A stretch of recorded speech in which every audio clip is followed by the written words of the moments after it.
गाडी खरेदी करणं म्हणजे अनेकांना चुकीची इन्व्हेस्टमेंट वाटतं, कारण यातून काही रिटर्न्स तर मिळत नाहीतच, पण आता तर ज्यांनी गाडी घेतलेली आहे आणि ज्यांनी घेतलेली गाडी विकायची आहे त्यांच्यासाठीही डोकेदुखी वाढल्याचं बोललं जातं. पण सरकारने वाढलेल्या टॅक्समुळे गाडी विकणं हे देखील काही आता फायद्याचं उरलेलं नाही असं बोललं जातं.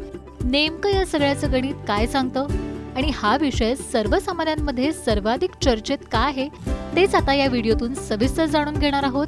त्यासाठी सगळ्यात आधी या व्हिडिओला लाईक करा आणि हा व्हिडिओ शेवटपर्यंत बघा. The margin value between purchased price and resale price. 12 lakh में खरीदा, 9 लाख में बेच रहे हैं. On the margin is only this 18% is being.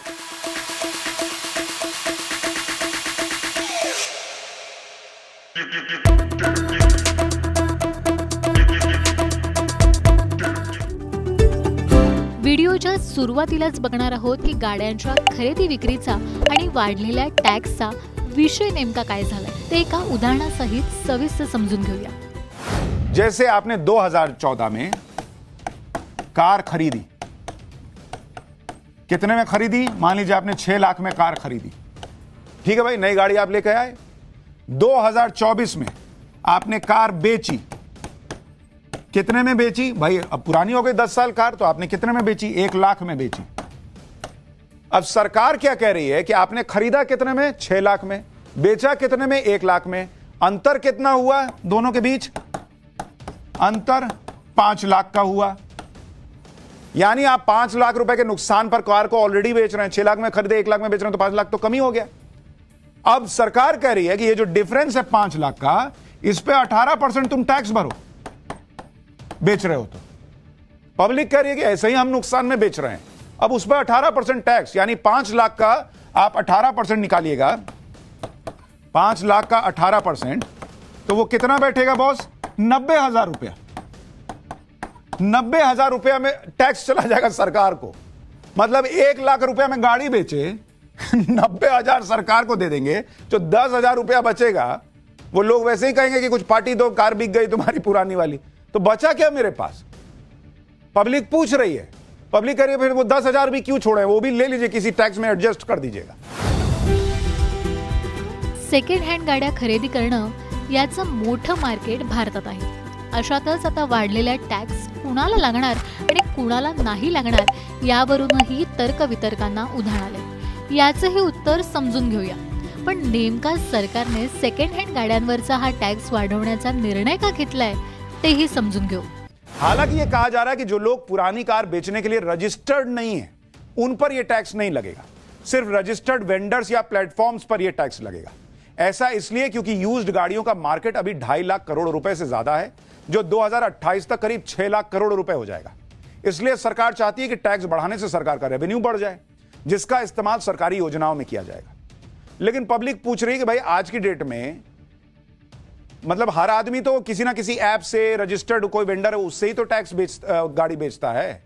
कौन जाता है निकल के जरा मुझे कोई गाड़ी लेने वाला है, तो जब आप उस पर टैक्स लगाइएगा तो वह आपका मुनाफा कम कर देगा.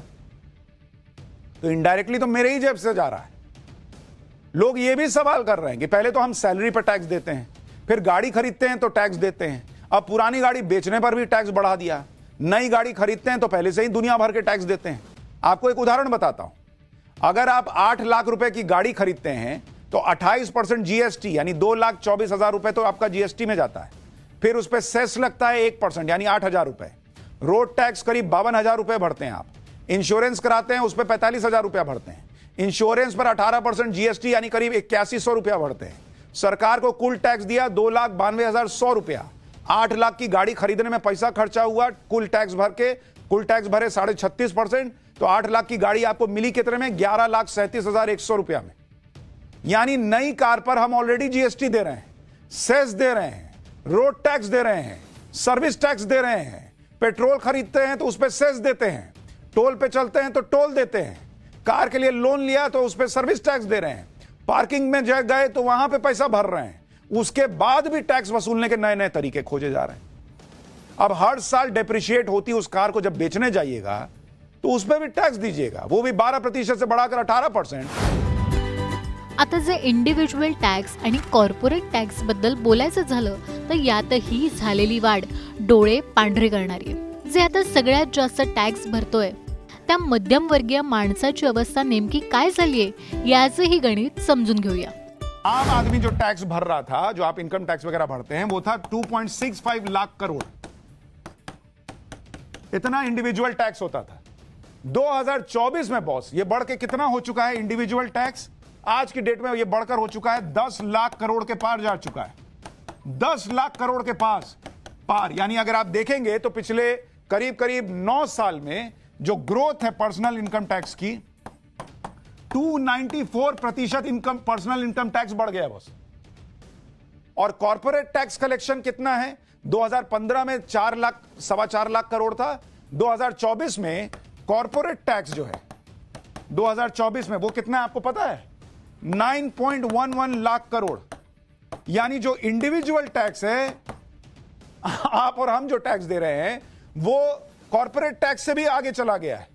और ग्रोथ कितना हुआ है कॉर्पोरेट टैक्स में? 112%, 112.85%.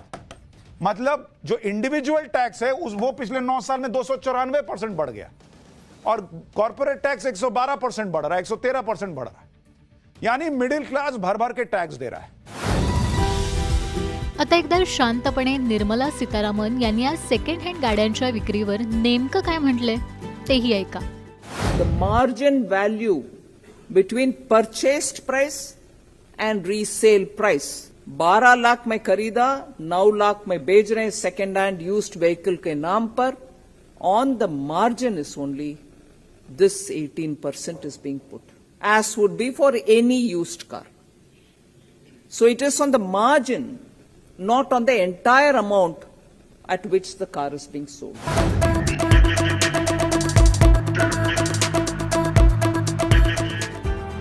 थोडक्यात आता सेकंड हँड गाड्यांच्या मार्केटमध्ये सरकारने घेतलेल्या या टॅक्सचा मोठा परिणाम होण्याची शक्यता आहे.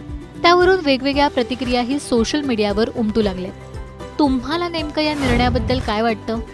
टॅक्सच्या जंजाळात फसण्यापेक्षा गाडीच खरेदी करण्याच्या भानगडीत न पडलेलं बरं, की मग गाडी घेतली असेल तर मग आता ती विकण्याची जास्त अडचण होणार का?